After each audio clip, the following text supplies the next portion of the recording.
Delhi blast पर जांच एजेंसियों के सूत्रों के हवाले से ये बड़ी खबर मिल रही है और ये अपने आप में बड़ी खबर इस वजह से क्योंकि कहा जा रहा है कि दिल्ली में जो धमाका हुआ वो दरअसल फिदायीन हमला था, ऐसा शक जाहिर किया जा रहा है। कार में विस्फोटक लगाया गया था, सूत्रों के हवाले से खबर, विस्फोटक लगाकर कार में धमाका किया गया और खुद उस कार में डॉक्टर उमर मौजूद था। यानी क्या ये फिदायीन हमला ही करने की कोशिश थी? अब इसको भी आगे इन्वेस्टिगेशन में स्थिति साफ होगी कि कहीं और जाकर ब्लास्ट करना था, यहां पर अचानक ब्लास्ट हुआ है या प्लान कर यहीं पर ब्लास्ट किया है, फिदायीन हमला किया है। लेकिन आइए देखते हैं कि दिल्ली पुलिस के अधिकारी क्या कह रहे हैं। कार में विस्फोटक लगाकर हमला करने के बाद क्या उनका कहना है, सुनिए।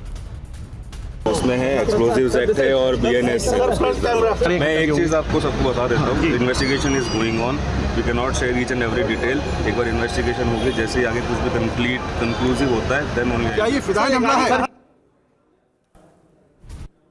जाहिर है अभी पुलिस अधिकारी कुछ खुलकर नहीं बोल रहे हैं, वैसे भी बहुत प्रारंभिक स्तर पर है इन्वेस्टिगेशन में जो नई जानकारियां सामने आई हैं उसके बारे में हम आपको बता रहे हैं। इसे फिदायीन हमला माना जा रहा है। शक इस बात का है दिल्ली ब्लास्ट एक फिदायीन हमला था और इस शक की कई वजह।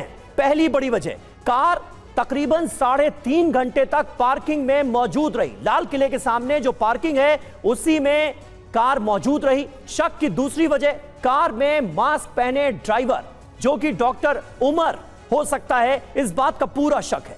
शक की तीसरी वजह, चलती कार में धमाका हुआ, स्लो मूविंग कार थी। याद कीजिए दिल्ली पुलिस की तरफ से जो पहला बयान सामने आया इस ब्लास्ट के बाद वो यही था कि स्लो मूविंग कार में यह ब्लास्ट हुआ। शक की चौथी वजह, फरीदाबाद मॉड्यूल से सीधा कनेक्शन जुड़ता हुआ नजर आ रहा है क्योंकि इस गाड़ी से भी अमोनियम नाइट्रेट के ट्रेसेस मिले। शक की पांचवी वजह, विस्फोटक की बरामदगी के अगले दिन यह धमाका हुआ, ऐसे वक्त में जब फरीदाबाद से हजारों किलो अमोनियम नाइट्रेट की बरामदगी हुई, उसी दिन यह धमाका हो जाता है शाम को। और सीधे रुख करते हैं ग्राउंड जीरो का, जहां पर गौरव अग्रवाल मौजूद हैं। गौरव, यहां पर लगातार एक्टिविटी हो रही है, अलग अलग टीम्स पहुंच रही हैं, इन्वेस्टिगेशन को और पुख्ता किया जा रहा है क्योंकि यहां से अभी भी जो सबूत जुटाए जाएंगे न सिर्फ इस पूरे मामले के जो तार हैं उनको एक दूसरे से जोड़ेंगे बल्कि इस पूरे मामले में जो आगे केस बनेगा उसको भी और मजबूत करेंगे। इस वजह से भी लगातार यहां से सबूत जुटाए जा रहे हैं। क्या कुछ आप वहां देख रहे हैं गौरव? सुमेरा, देखिए अभी एक दिव्यांग को यहाँ पर लाया गया है जो अभी इसी जगह से हमारे साथ जहाँ से खड़े, यहीं से दिल्ली पुलिस के 2 जवान उनको लेके गए हैं। वो एक वहाँ ट्रॉली पे बैठे हुए थे और वो दिव्यांग जैसा कि अपने गुजर बसर के लिए कुछ जो छोटा मोटा सामान बेचते हैं अपने ही इस ट्रॉली से, जो जिस व्हीकल से, उसी व्हीकल पे वो पास में ही हम काफ़ी देर से उनको देख रहे थे, यहाँ पास में खड़े थे और वो यहाँ सामान बेच रहे थे। लेकिन अब उनको दिल्ली पुलिस के लोग अंदर ले गए। मेरे कैमरा सहयोगी मदन आपको दिखाएंगे, वो देखिए शायद ऐसा लगता है, हमने उनसे पूछा तो वो बड़े परेशान नजर आ रहे थे, उन्होंने कुछ नहीं कहा, दिल्ली पुलिस के जवानों ने भी कुछ नहीं कहा, लेकिन शायद ऐसा लगता है कि ये यहाँ के चश्मदीद हैं और इसीलिए अभी उनको वहां लेकर गए हैं सीधे यहाँ इसी रास्ते से। और वो आपको जो दिख रहे हैं और जो वहां पर दिल्ली पुलिस के जवान उनको घेरे हुए खड़े हैं वहां पर, और वहां पर दिल्ली पुलिस के आला अधिकारी हैं। अब वो दिव्यांग जो व्यक्ति हैं उनको किस लिए लेकर जाया गया है, वो क्या चश्मदीद है, वो क्या वैल्यू एडिशन करेंगे, इसमें ये देखना होगा। लेकिन ये अभी इस वक्त का बड़ा अपडेट है क्योंकि अभी तक कोई ऐसा आम इंसान इस जगह पर ग्राउंड जीरो पर जांच में शामिल नहीं किया गया था।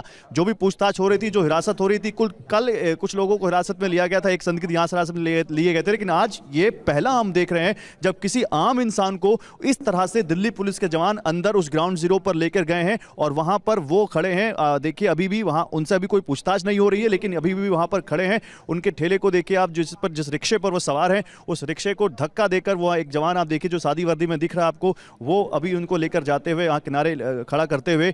अब उनका क्या रोल है, उनको किस लिए लेकर जाया गया है, क्या वो चश्मदीद हैं, क्या उनको कुछ पता है इस बारे में, ये देखना होगा। देखिए अभी आपको हम दिखा रहे हैं वहाँ जहाँ आरएएफ के जवान खड़े हैं, इनको उनको इस तरफ लाया गया है।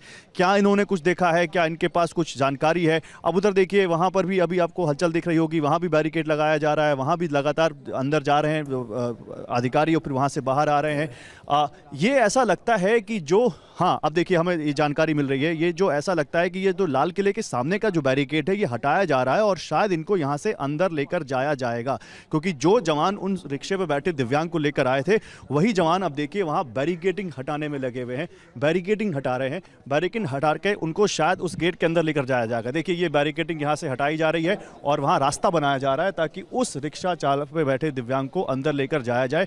ये देखिए ये रास्ता बनाया गया पूरा और अब उनको वहाँ से अंदर लेकर जाने की तैयारी है। ये एक बड़ा दिलचस्प मोड़ है, क्योंकि अभी तक हम सुबह से यहाँ खड़े हैं और सुबह से हमने किसी आम इंसान को इस तरह से अंदर ले जाकर किसी भी दिल्ली पुलिस के जवान को नहीं देखा। काफ़ी लोग हैं यहाँ आसपास के जो हमसे मिल रहे हैं, जो कह रहे हैं कि हाँ हम यहाँ पर थे, हमने देखा था, लेकिन किसी को इस तरह से नहीं ले जाया गया। इन शख्स को क्यों ले कर जाया गया है अंदर, ये जो दिव्यांग है, क्योंकि अभी हमने इनको 1 घंटे पहले यहीं आसपास ही देखा था और यहाँ पर वो लोगों से बात कर रहे थे, बड़ा नॉर्मल हाव भाव था। अपना सामान जो दुकान छोटी सी जो रिक्शे पर लगा रखी है क्योंकि दिव्यांग है तो उसी से अपना बिजनेस कर रहे थे। लेकिन अब इनको जिस तरह से अंदर लेकर जाया गया है, ये कह सकते हैं कि कुछ तो है जो दिल्ली पुलिस को पता है, जो इनके बारे में और इनसे जानकारी ली जाएगी, जो इनसे पूछा जाएगा और उसके बारे में सामने आएगा। ये बड़ा अहम इस वक्त का अपडेट है यहाँ पर। समीर बिल्कुल, लाल किले के पास धमाका होने के बाद ये फिदायीन हमला था, ये कहा जा रहा है। अब तक की जांच में पुलिस को कई संकेत मिले इस बात के कि ये फिदायीन हमला था। कार में सवार उमर ने फिदायीन हमला किया, ये दिल्ली पुलिस के सूत्र कह रहे हैं। i20 कार में 2 लोग और सवार थे, ये भी कहा जा रहा है।